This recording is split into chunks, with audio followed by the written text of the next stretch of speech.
All right, everybody. It is time for the And a Chaser Spirits and Beer Pairing Show. It is Wednesday, September the 4th. Today's the 4th, 2024. Jersey Johnny coming at you with me, as always, is none other than Mr. Whiskey Whisperer and Mr. Beer Samurai. Say hello, gents. Mister. What's this, Mister? Whiskey Whisperer. I got a title upgrade. I was trying to like have like a rhyming thing. Mr. Whiskey Whisperer, you know. I thought you were trying to make it classy. Well, no, not at all. We are classy, by golly. Yeah. How are you, gents, on this fine evening? I'm great, man. Don't jump to answer. I was waiting for Dave, but he didn't, so I jumped in. He's eating. I'm ready to start drinking beer already. I'm still trying to figure out how he is. Yeah. I mean, is this an existential question or just a nicety? Always existential when I talk to you, Dave. You know, existential blues. There you go. It is National Bourbon Heritage Month. Well, how about that? It is. Happy National Bourbon Heritage Month, everyone. And the national spirit of the country. It is. That is. Well, how about that? Mm-hmm. A lot of people will tell you right now that the national spirit of the country is hard seltzer, but it's just wrong. It's not. It actually is very wrong. Yeah, I've got a lot of jokes about that, but we don't need letters. We don't need to go there. But in any event, all right. So on that note, for that reason, we are drinking bourbon, and probably will for the next show as well. But we haven't discussed that yet. Awesome. So, in some other form or facet. But tonight, via the very intellectual mind of the Whiskey Whisperer, we are drinking bourbon and a bourbon barrel-aged beer. Which is off camera right now. So, Tom, since this was your baby, so to speak, why don't you kick it off and let us know what you're imbibing? Well, I've got the 2019. I don't know if you can see that date there. It's a 2019 vintage. 2019. Yep. 2019 of Mother's Materfamilias, and this is their. So Materfamilias is a barrel-aged beer, a barrel-aged imperial stout that's usually in several barrels, and this is just solely the bourbon barrel version of. So this is an imperial stout in a bourbon barrel. Very nice. But this is 2019, so it's 5 years old. I haven't tried it. I did pour it to get a picture, but I haven't done anything with it yet, so I'm curious to see how she's aged. But I've also got for the whiskey. I didn't go local, but I went with one that I picked up back in January. We were in Tulsa, but it's an Arkansas whiskey, Rocktown, out of Little Rock, Arkansas. Let me show you that bottle. This is a Column Still Collection single barrel cast strength straight bourbon at 59.1% or 118.2, if you will. There you go. Very nice. And I gave myself a nice, generous pour, as you can see, in my Hard Rock glass. There you go. Very nice. All right. Next up. Right. Dave? Oh, my God. Beer first, huh? Beer first, and then we'll... Oh, my God. That's a... Oh. So I'm drinking an OWC. OWC is just one of the labels that Carton hides behind. Not hides behind. That's not the right way to put that. But one of their side products. It's right, exactly. I forget what that means. OWC, is it like off the wooden craft or something like that? Something like that. Out of the wooden carton or something like that. Out of the wooden crate, maybe something like that. I don't know, but I love the name of this one. You won't always have a calculator in your pocket. Mm-hmm. Yeah, as it turns out. Yes, we do. And a camera and a compass. And have you ever seen that ad, where someone put up a Radio Shack ad from the 70s, and everything that was on the page is on your phone now. Is on your phone. Yeah. Yeah, it was neat. That's wild. But this is a breakfast stout aged in bourbon and maple barrels with coffee, granola, maple syrup, vanilla. Oh, wow. So this is so it's basically just a straight beer. Yeah. Sure. Yeah. Yeah, that's a straight beer, just like Jim J. Bullock. Yeah. You beat me to the joke, man. There we go. You gotta be old to get that one. I know. So what was that? Too Close for Comfort, right? Too Close for Comfort. Yeah. Yeah. And what was his name on the show? It was like Monroe. Monroe. Very good. But he was also in Spaceballs. He was the Prince Valium. Prince Valium, Yeah. And what I'm pairing it with is the Bibb and Tucker small batch bourbon whiskey. Oh, I love that There we bourbon. go. Oh, wow. Nice. Very nice. Aged 6 years, 92 proof, so 46% alcohol by volume. I love they do the math for you right on the label, just in case you can't divide by 2. Right. I like that. Just think, well, it's good for this show. It's very good for this show. We don't do math.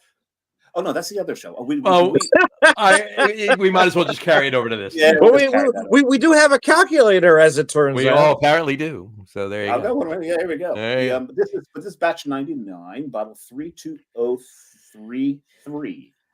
And I've poured myself a wee dram. Very nice. Oh, nice glass. Wee dram. And I've got my speaking Scottish while he's drinking bourbon. Yeah, that's just not right, man. You got to speak hillbilly while drinking bourbon. I didn't even pour 2 fingers there, but I usually pour 2 fingers like this. You usually pour 2 fingers like that. I've got a solid 3 going on. There you go. All right. Well, let me top this. Let me top this off to 2. Top that off. I'm just going to pour mine now because I poured my beer already, but I'm going to pour my bourbon. Now we got 2 fingers going. Okay. There we go. And I got 2 fingers going too. So there we go. I got a finger for you. Which 2 fingers we talking about? I got these 2 fingers. Put them next to each other. There we go. Anyway, all right. So I already poured my beer. It is this right here. It is a Revolution Brewing from Chicago. Maple Jacket. Their straight jacket is their barley wine. Right. It's a maple jacket. It's a bourbon barrel aged. It's a maple bourbon barrel aged barley wine. So maple with maple like that. Yeah, and it's part of their Deep Woods series.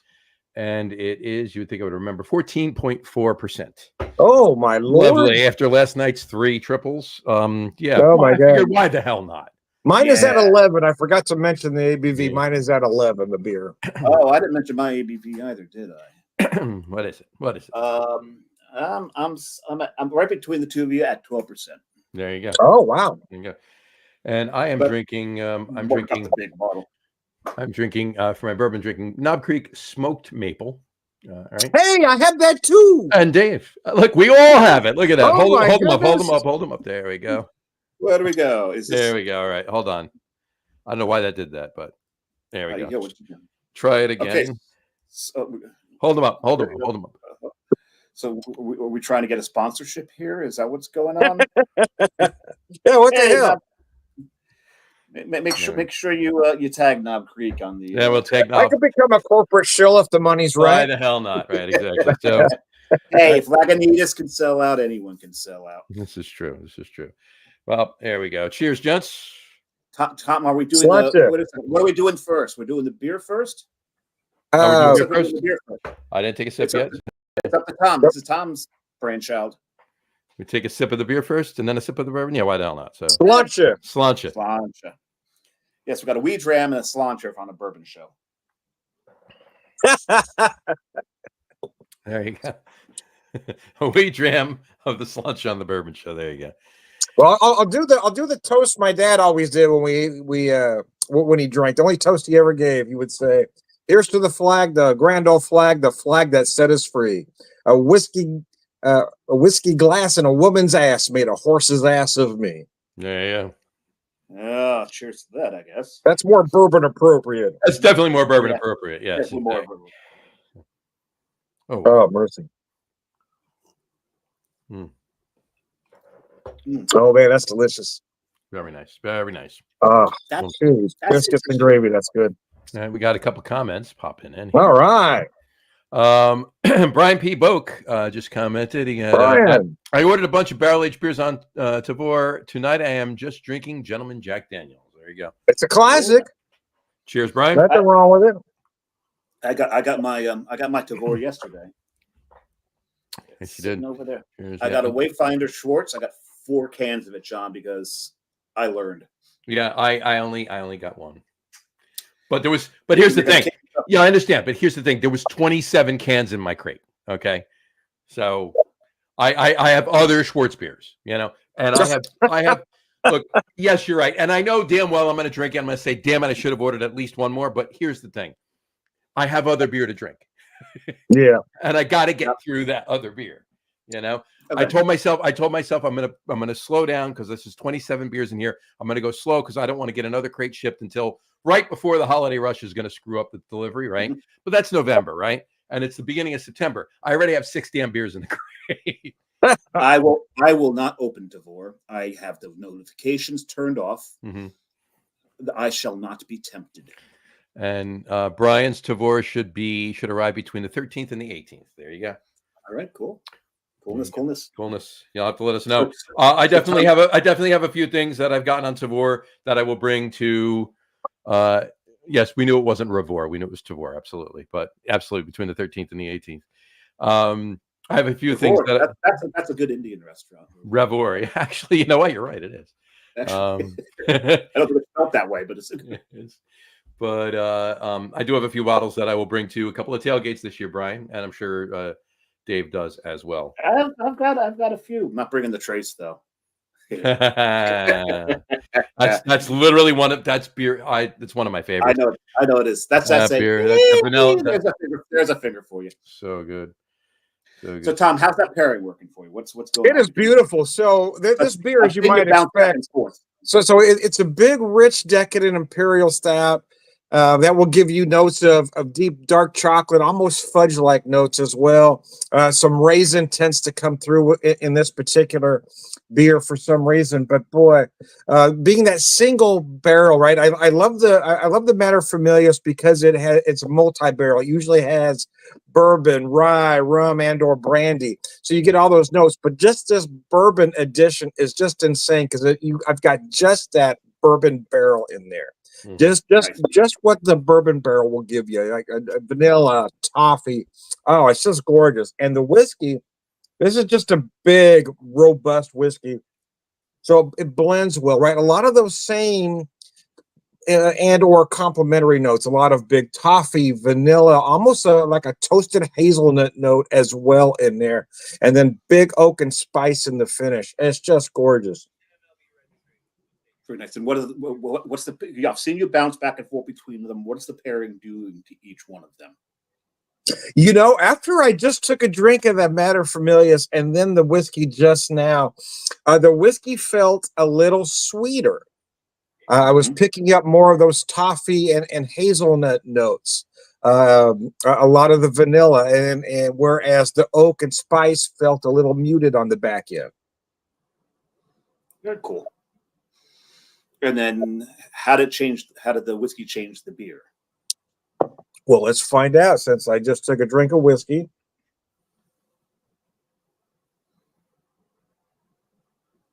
Drier. Yeah, so those I mentioned the dark chocolate and fudge note, a little bit sweeter, but here, after taking a drink of that whiskey, it took some of that sweetness away where I get almost like an 80-85% dark chocolate note where you get that slight bitterness from that dark chocolate. Right. I don't feel the vanilla until we get right near the end, the vanilla and oak from the bourbon beer. I don't feel that till we get right near the end. Then it comes back into play. Nice. Very cool.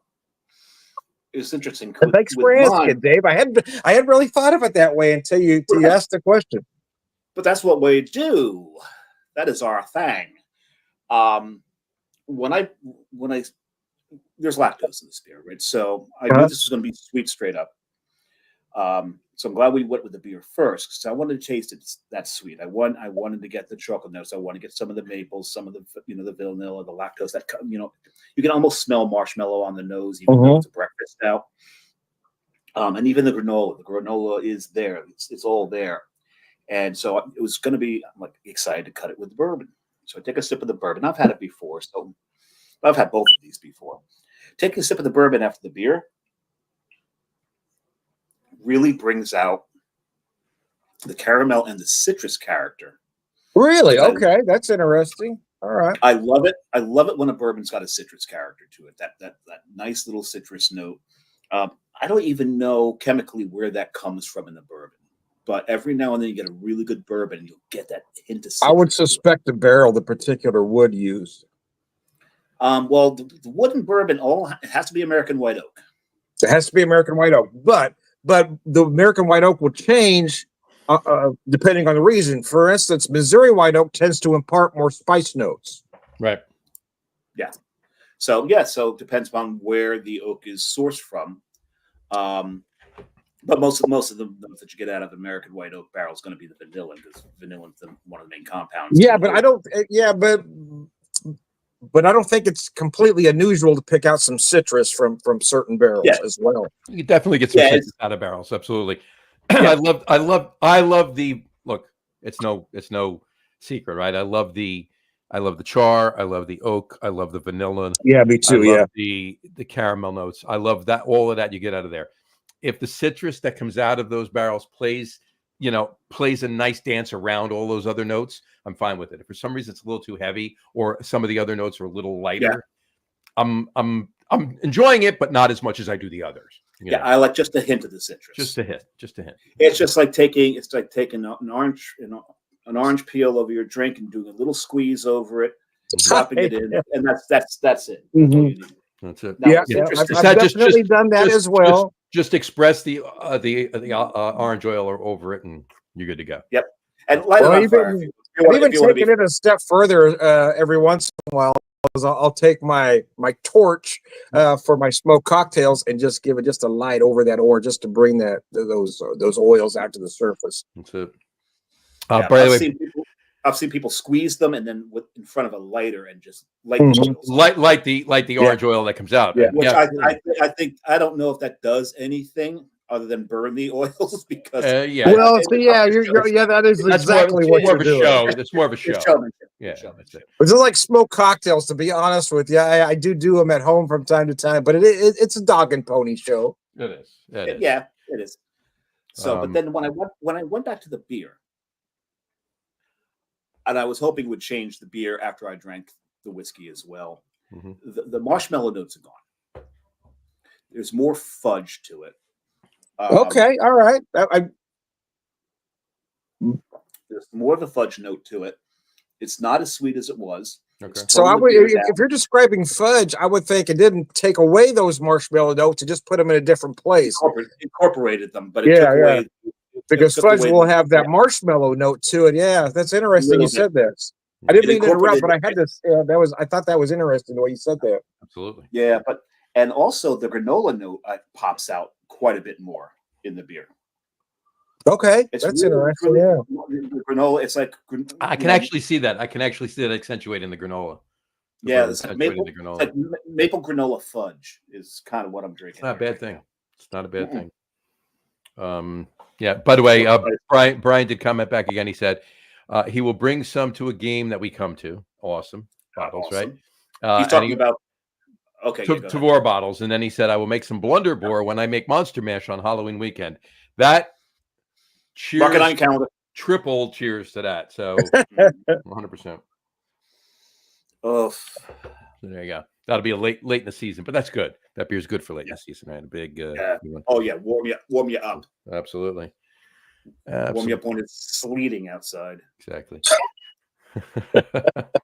Just as long as the Giants are still playing well. And by the way, I meant to tell you this. What do they still play well? They've got to start to play well. No. They got to start off well, and they got to keep playing well.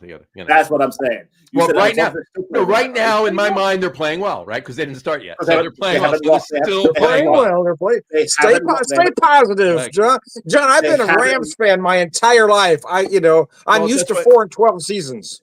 Not to get into it, because we're going to be talking. Hold on. Not for nothing. Neither team has lost a game yet. That's true. That's right. Yeah, you got to stay positive. Not to get into a big sports conversation, especially football, because there's going to be plenty of that talk on the Get On With It Sports podcast as soon as this one's over. But I got to tell you, I've actually seen there's been a lot of prognostication going on over the last week or so, right?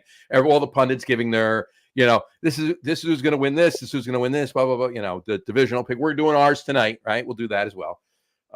However, I did notice that there was probably at least 3 times, and I didn't watch a ton, right? Thrice, maybe even more, maybe 4 or 5.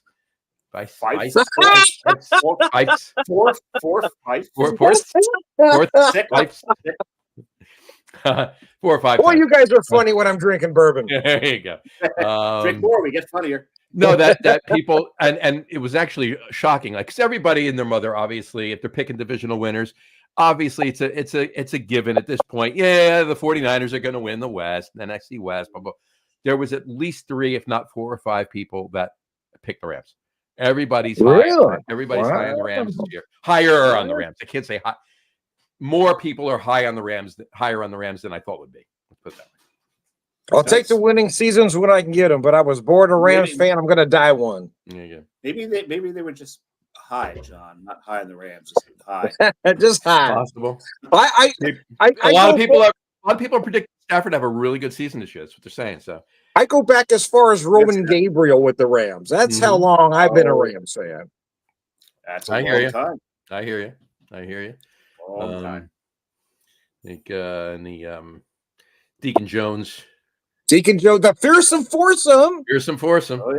There you go. So when Deacon Jones had a guest spot on Brady the Odd Couple. Well, he was on the Odd Couple. Yeah, he was also on the Brady Bunch. But when he was doing the shaving commercial with Oscar, this man here behind the craving sheen. So Deacon Jones actually coined the term the sack. Yes, he did.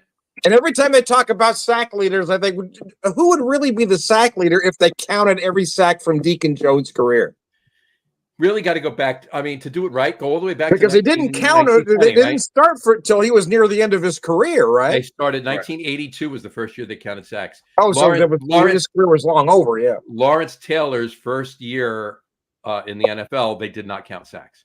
They started counting sacks his second year in '82. Yeah, Lawrence Taylor was. I'm just curious where Deacon would really be in that if they counted him way back then. They really should do that. That man was brutal. You know, I mean, you can't take anything away from, like, because hypothetically let's say all of a sudden he becomes a sack leader, right? Can't take it away from whoever is the sack leader now, but you can give him, an asterisk. I'm not saying that. All I'm saying is, folks like Deacon Jones and folks that came along before the stat was counted. These folks need to be given credit, especially the man Deacon Jones that coined the term. Yeah, 100%. Now, John, is Reggie still the sack leader? Was that broken? The sack leader? Yeah. I know who's the single season sack record holder? That's what I'm talking about. I thought that was Reggie had it at one point. Did he not? No, the single season. Whatchamacallit, just did he break it? I don't know. Because I think it was broken. But when Reggie broke the record. Well, if you remember, Brett kind of gave himself up. Well, you're talking about Michael Strahan. Oh, Strahan. You're right. Strahan. Yeah. Does Strahan still have it? That's right. Oh, yeah. Strahan broke. It's not. That's what it is. Because I was trying to think. Because TJ Watt was actually close to it a couple of years ago, but he didn't get there. 22 and a half. Strahan broke Reggie's record. He broke it by 1, and that last one was basically Favre running up to him and hugging him, so that he could register a sack. If you watch that game, Favre they're good friends. The game was meaningless. Favre gave him the record. Yeah. Well, here's the thing. TJ Watt actually tied him. So Strahan still holds the record. TJ Watt tied it. Oh, nice. Okay. Interesting. 22.5 But here you go. Al Baker holds the unofficial record at 23 sacks in 1978. And Deacon Jones had 22 sacks in 64 and in 68.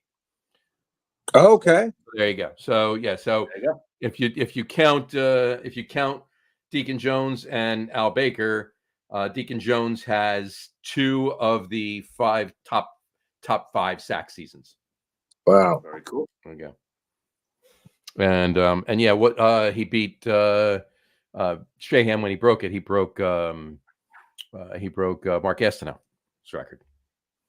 I just noticed looking through my glass that Tulsa backwards says a slut. Yes, it does. Yes. Tulsa backwards is a slut. Yes. This is really good bourbon. It makes you see things you wouldn't normally see. Tom's reading backwards, and pretty soon he'll start speaking in tongues. We're getting close to that. I'm going to start speaking backwards. That's what I want him to start doing. Oh, there you go. So I'm not drunk or slurring. I'm speaking in tongues. Yeah. There you go. There you go. Sorry, Only officer, Jesus can understand me. I'm just possessed. That's funny. A slut. You know what's interesting? When I was younger, this is before you were younger. Yeah, I was younger at some point.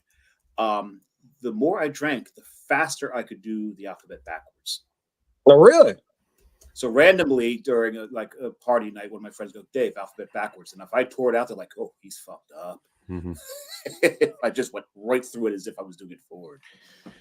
I could not say. You cannot what? I could not say the alphabet backwards. Stone cold sober. I can say the alphabet backwards. Ready? I'll do it right now.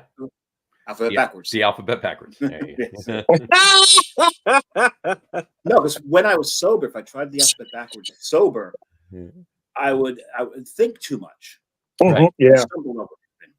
But when I was drunk, I didn't think. I just naturally, ZYXWVUT, SRQ, PO. So I'm not drunk yet because I'm not just tearing through it. Take a big swig of that bourbon. I drank too much last night. We're taking it a little easy tonight, so that's why I went only to 2 fingers tonight. Because I usually fill that glass close to probably to about here. Usually, you have a nice, at least as much as I did. Yeah, good healthy pour there. Mm-hmm. But no.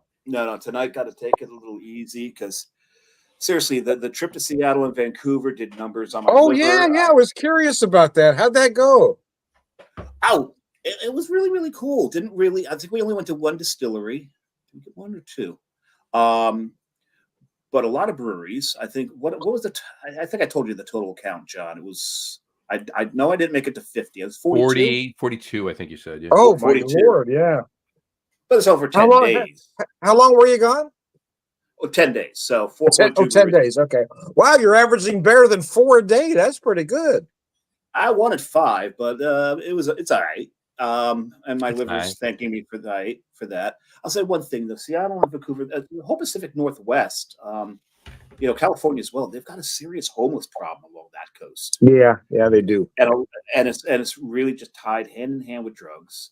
Vancouver there was like a 6-block stretch, which was nothing but like zombie people living on the sidewalks.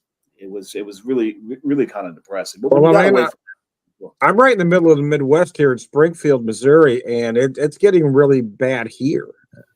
I mean, the latest ranking had us at 18 in the worst cities in the country. And back when I moved here in about 92, we were in the top 10 of the best cities to be in. So, I mean, I don't know how that shift happened or why, but things are getting rough everywhere.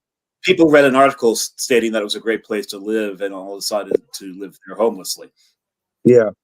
That's probably what happened. But no, other than that, I mean, the area around Seattle is just gorgeous. You've got so many state parks there. You've got Olympic. You've got now. Did you get farther north of Seattle? I've got a brother in Bellingham, which is why I asked that question. We took the train through Bellingham. I didn't get as far. The furthest north along the coast we got was Mount Vernon. Oh, Mount Vernon. Okay. Just south of Bellingham, but we went through Mount Vernon because we went to North Cascades. Oh, nice. Yeah. Yeah, it was 91 degrees while we were there. Wow, that is very hot for that region. Yeah. Hey, did you happen to get into Whidbey Island? No, that was on the list to begin with, but they added a few other things to the trip. And I'll say one thing: if you go out there, everyone talks about the Hoh Rainforest and Olympic National Park, and it's a temperate rainforest. It is beautiful, but it's really just like you spend a couple hours walking through these easy paths. Mm-hmm. Seeing moss hanging from trees, mm-hmm. and you can see that Rainier. You can see that in Cascades. If you're in Seattle, you don't have to take the 4-hour drive out there and then 4 hours back. Just go to Mount Rainier, which is less than 2 hours away. Go to Northern Cascades, which is less than 2 hours away. See it there. Yes, it's beautiful. You just happen to be out there. Cool. See it. Right. Otherwise, and it's like an hour wait to get in because the parking lot's so small. So the good thing is, you were saying that, yeah. But the good thing is people go, they do the hike, they get in their car, they leave because that's all there is to do. The hikes really don't take that long. So if I were to do it again, I would have cut that part out. But I just looked at this. You said what number did you say Springfield was? 18. 18. It's 14. It says. Well, I guess it depends on what list you look at. Though. Well, yeah. The latest list I saw had us at 18. If we're 14, well, then we're even worse than I thought we were. What do you think What do you think the worst city in America is? Portland. Portland, Oregon is what I think. Nope. I would say Mar-a-Lago. Oh, that's not a city. Never mind. No, seriously, it's not. I'll give you. It's not too. It's actually not that far away from Tom. But St. Louis. But it's not in Missouri. Oh. Little Rock. Nope. Oh. Not Kansas City, Kansas. Nope. Go east. East. Okay. Going east. So Indianapolis? That's northeast. Go northeast. east. Maybe even a little southeast of Tom. Actually, yes, a little southeast of Tom.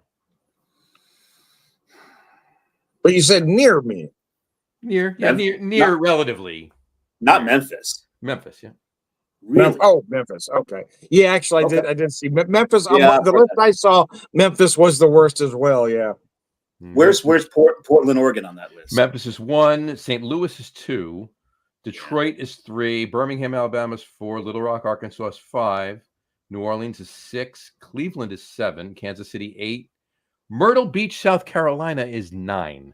That's weird. That's just you can't count the beach bums. It's not homeless. This is dangerous. Oh, dangerous. Dangerous, yes. Oh, okay. Myrtle Beach, South Carolina is 9. Denver is 10. Minneapolis is 11. Milwaukee. Wow. Minneapolis. Wow. Yeah, Milwaukee is 12. I don't know. I've literally walked through downtown Minneapolis at 2 in the morning. So wait a second. Right through the center of the country is where all the most dangerous cities are. Mm-hmm. Salt Lake City 13, Springfield, Missouri 14, Portland, Oregon 15. That rounds out the top 15. That's interesting. Mm.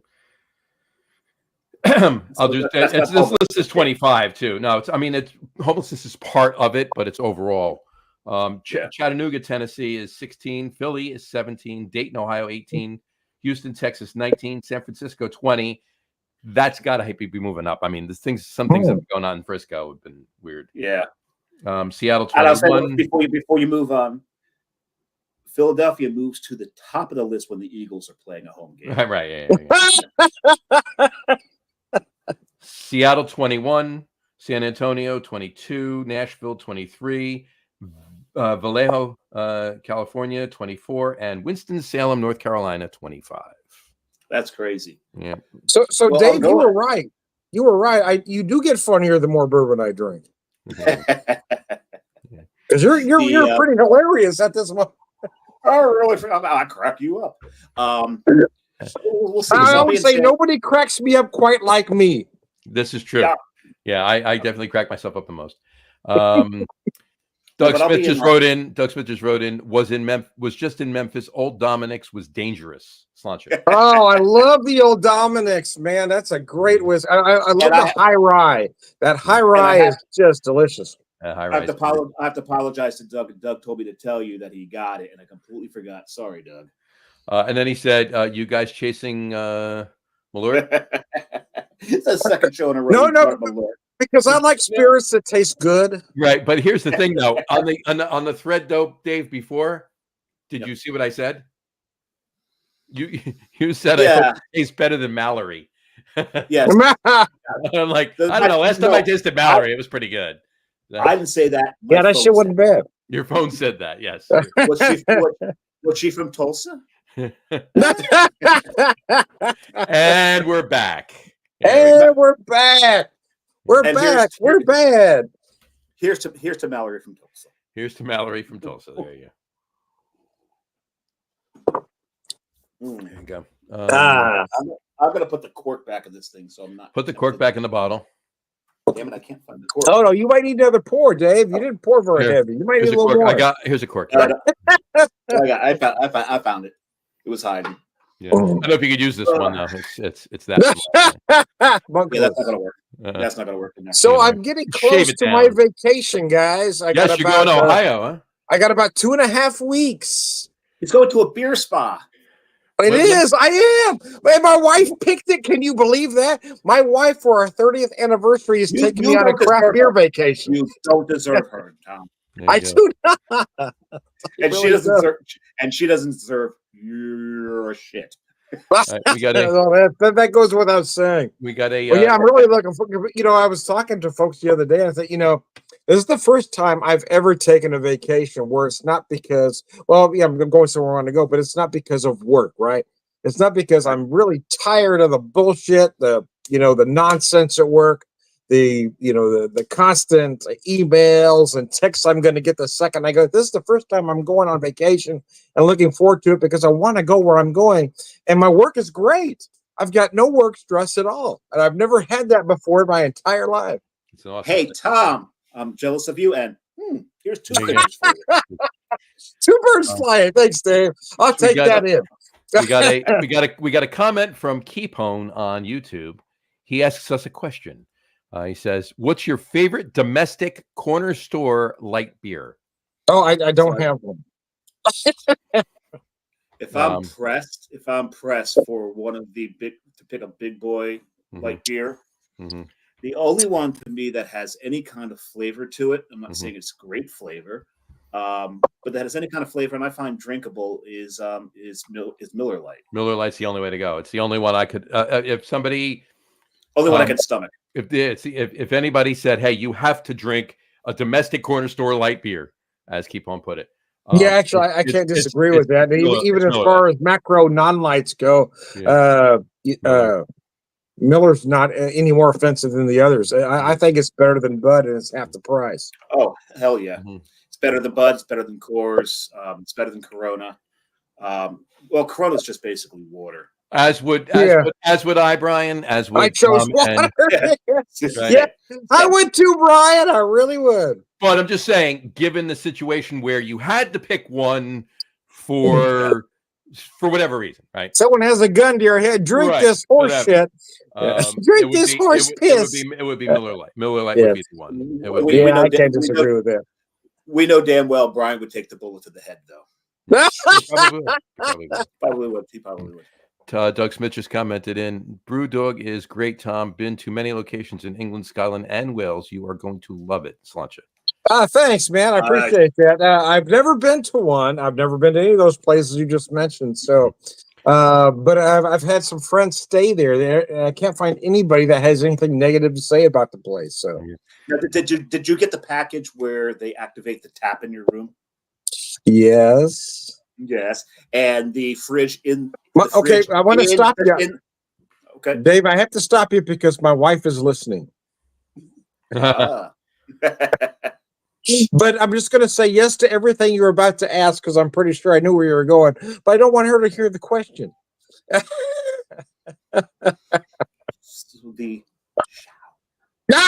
Yes. I've told everybody that's the first thing I'm going to do. The second I walk in that room, I'm going to start shedding my clothes and go. I'm not going to, I might turn around real quick and kiss the wife. But the first thing I'm doing is taking my clothes off, running straight to that shower, popping a beer, and taking a shower beer. That's the first thing that's going to happen. Yes. There you go. Gotta love it. Gotta love it. By the way, we just got messaged in a group on Facebook. Jess just yelled. And I just got 3 texts. Grand Slam. Mets just hit a grand slam. So. Oh, nice! Oh my God! Break out the bread and mustard, Granny. It's a grand salami. Oh man, that's awesome. There you go. Now I don't know if they're down by 12 already or what that means, but they're up 4-0. Sorry, Doug. The Mets are up 4-0. They're playing the Sox. They're playing the Sox. Yeah, they're playing the Sox. Yeah. Well, that doesn't count then. By the way, another comment from Brian. He said, "I would still drink water." It's still a great one. Now, I don't know about you. I got an image of Brian Boak with a couple of bullets in his head, drinking water, and the water just coming out of it like Coming out. Yeah, exactly. Can I have the water now, please? Yeah. Can I have my water now, please? Oh, that's hilarious. Oh, I gotta love it. Hold on, I got It was Winker. Winker hit the grand slam. Winker hit it. No, Jesse Winker, nice. Yep. Ugh. There we go. Cool. All right. So, how are we doing? What? Hold on, I got to put it up. Who do you want to start with? Doug Smith just said.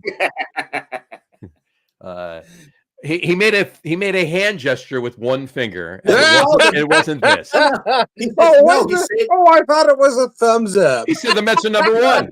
He said the Mets are number one. Mets are number one. Well, like my football choice, I'm a diehard Dodger fan as well. So, once again, I was born a Dodger fan. I will die one. There you go. Especially if there's a playoff game in Philadelphia. And I think that's the difference between folks about our age, guys, is that we don't change teams. Yeah. We don't, but I feel like younger folks don't follow teams; they follow players. They follow players. Yeah, they follow players. Well, here's the thing: the two points behind that. When I was a kid, when I was a real small kid, I originally rooted for the Dolphins. This is when Greasy was quarterback. Oh yeah. And that was only for like 3 months until the Steelers whooped their ass big time in like an AFC playoff. I became a Steelers fan for a little bit and watched them win championship after championship. And that whole team almost retired at once. And then I got to pick a team that I could actually watch on TV. And that's when I became a Giants fan, just in time for Herb Edwards picking up that fumble and breaking the Giants fans' hearts. That was like by the way, I was at that game. Yeah, that was literally. Were you really? Oh my goodness! Oh, that's awesome, Johnny. Oh, literally the first Giants game I ever watched was that. But the other thing. Did you see me on TV? I did. No, I didn't see any guy with a gray beard and a hat. I didn't have a gray beard then. Had the hat. Didn't have a gray That's beard. why I didn't recognize you. I had but no beard. I was slightly younger in November 1978. So. But here's the difference. I was 13. Here's why you don't see the younger kids root for. There's two reasons for it. Whether younger generations aren't rooting, they don't stick with teams. One of it's fantasy football. Oh yeah. Yeah, I think that's a lot of it actually. Yeah. Fantasy football is counter to being. I won't play the game because I don't want to root against my team or because I've got a wide receiver on the other team. It is counterintuitive. Yes. I don't like that. The second reason is the players don't stick around as much anymore. Free agency has destroyed that team kind of thing. You know, for those of us who still root for teams, we're basically rooting for laundry. Right. Because the face of the team changes so often. It's that jersey. It's what the guy at the end of the game picks up and puts into those big machines to get clean for the next game. It is. You know, that's what we root for. But back in the day, like I said, when I rooted for the Steelers, that was a team. Mm-hmm. And when they all retired, my team was gone. Yep. Yeah. You know, so then I became a Giants fan, and that's the difference. That's why you're seeing, you know, us old guys still loyal to the teams that we root for when we're younger. Me a little older than you guys, because you guys stuck with the one team. I bounced for a little bit. Yeah, we're not as fickle as you, Dave. I am so fucking fickle. I've stuck with the Mets, the Rangers, and the Giants for how many damn years? I lost fickle a while ago.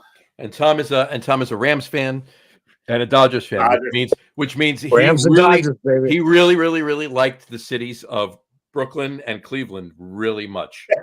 Oh, you're fucking hilarious. No, I mean the Rams. I want to point out that I was born in 1965, and both teams were in Los Angeles at that moment in time. Oh, does that mean you're a Kings fan too in hockey? Yeah, when I watch hockey, I am a Kings fan, and a Lakers, and the Lakers as well. I go back to Wilt Chamberlain. Mm-hmm. Were you Jerry one of his West. 1,000? Wait a second, were you one of his 1,000? I'm one of what? Was he? Were you one of his 1,000? Well, yeah, I can't kiss and tell at this point. You want to keep that a secret. Keep that between. There's a lawsuit in progress. Keep that between the sheets. Keep that between the sheets. There was this one night. Don't ask, don't tell, Dave. Okay.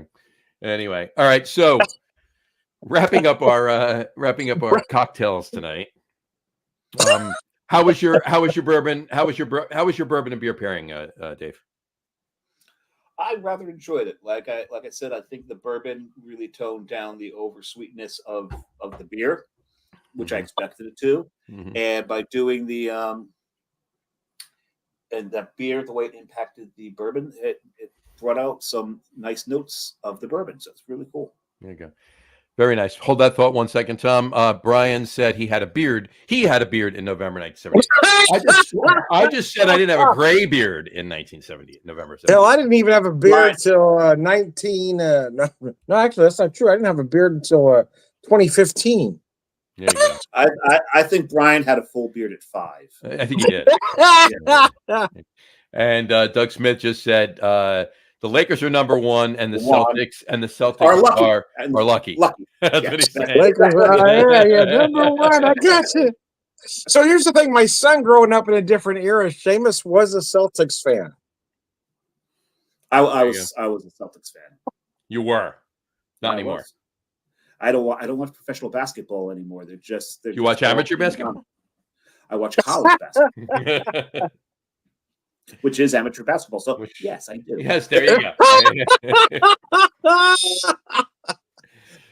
It's funny because if I look distracted, there is an apartment building probably about 6 blocks south of us, and there's this one apartment window, and the light just keeps flashing and flashing and flashing. So I don't know if they're hosting a rave there. I don't know. It's somebody's opening and closing the refrigerator door, Dave. That's what's happening. Yeah, I don't know what's going on, but this is they're trying to mesmerize you. Yeah, I was going to say, kill who now? Do I have to go?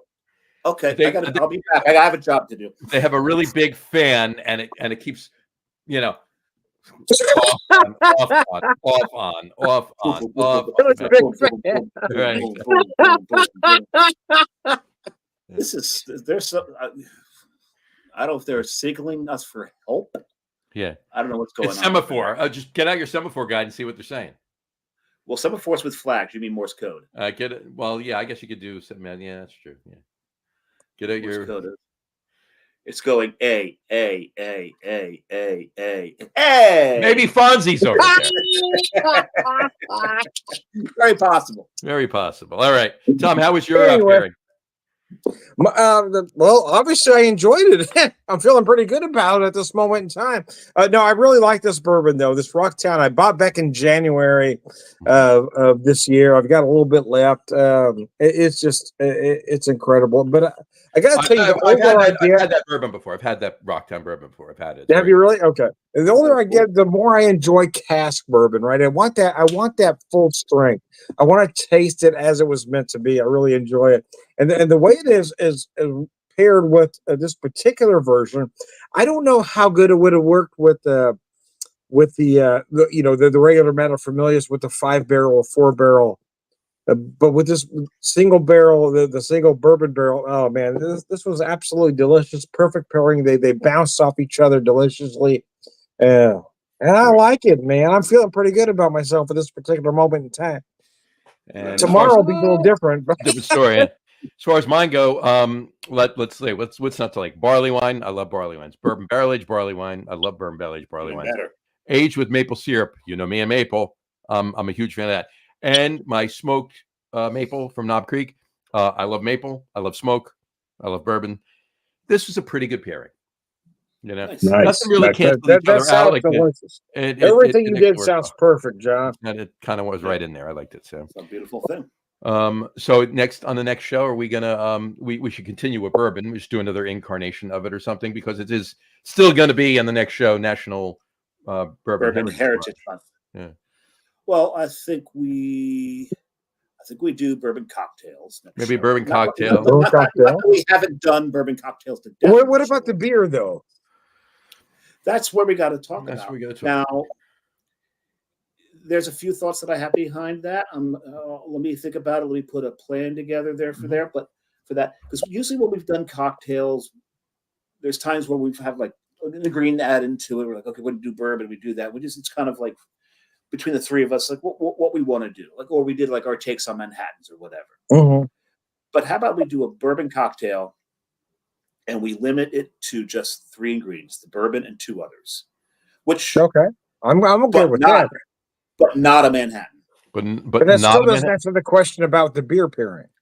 But I want to get that part down first. So we'll do that. And then we've got the beer pairing will be up to the drinker to pair it to one of the ingredients that they use in their cocktail. Oh, damn. I like that. That's brilliant, David. I like that. Let's do that. Let's do that. 3-ingredient bourbon cocktail, 1 ingredient tied to the beer. That's genius. Love it. I like that a lot. That's remember of the 3 ingredients, one's bourbon. Right. Oh yeah. Well, that kind of went without saying, but yeah. Right. Okay. I'm going to make a bourbon cocktail with no bourbon. Peanut butter. Yeah. With ice, bitters, and maple syrup. The bourbon is there in spirit. There you go. I'll wave the bottle over. See what I did there? See what I did? No, David. Nice. Seriously, I love that idea. That's brilliant. Let's have some fun with that. Very nice. All right. Wheels are turning. Wheels are turning. So it really is. You have no idea. Yeah. Just had to save that because one of them will be the opening. Anyway. All right. On that note, folks, stick around for 1 second. On that note, we'll wrap the show up for today. We want to thank everybody for watching. And for those of you just listening to the audio podcast, thank you for listening. Don't forget to visit our website. All of the End of Chaser info will be contained on the Log Room website. That's www.logroom.com. That's LAGERROOM.com. And please remember, like us and follow us on Facebook at End of Chaser, of course. And of course, all the shows are on YouTube as well on the Log Room channel. Remember, we go live with the video podcast on Facebook and YouTube every other Wednesday evening around 6:30 p.m. Eastern Time. And for those of you who just want to listen to the audio podcast, you can do so on our audio host, Spreaker, as well as iHeartRadio, Apple Podcasts, Spotify, Odyssey, Audible, Google Podcasts, Amazon Music Podcast, TuneIn, Podcast Addict, CastBox, Deezer, Podchaser, Listen Notes. Pretty much anywhere you can find an audio podcast, you will find the End of Chaser. Wait a second, did you just do the alphabet backwards? I think you just did the alphabet backwards. I think you did. Zuri, Zip. There was an X in there. Now anyway, and if you haven't done so already, please subscribe to one or more of this feed, and you'll never miss a show. Again, thanks for following along with us. Have a great rest of your week. Have a wonderful weekend. Keep enjoying Bourbon Heritage Month, and we will talk to you in a couple weeks, folks. Take care. Cheers. Cheers. You should have said drink a lot of bourbon, but drink responsibly. Drink a lot of bourbon, but drink responsibly. This month. Responsible. Anyways. It's the patriotic thing to do. Cheers.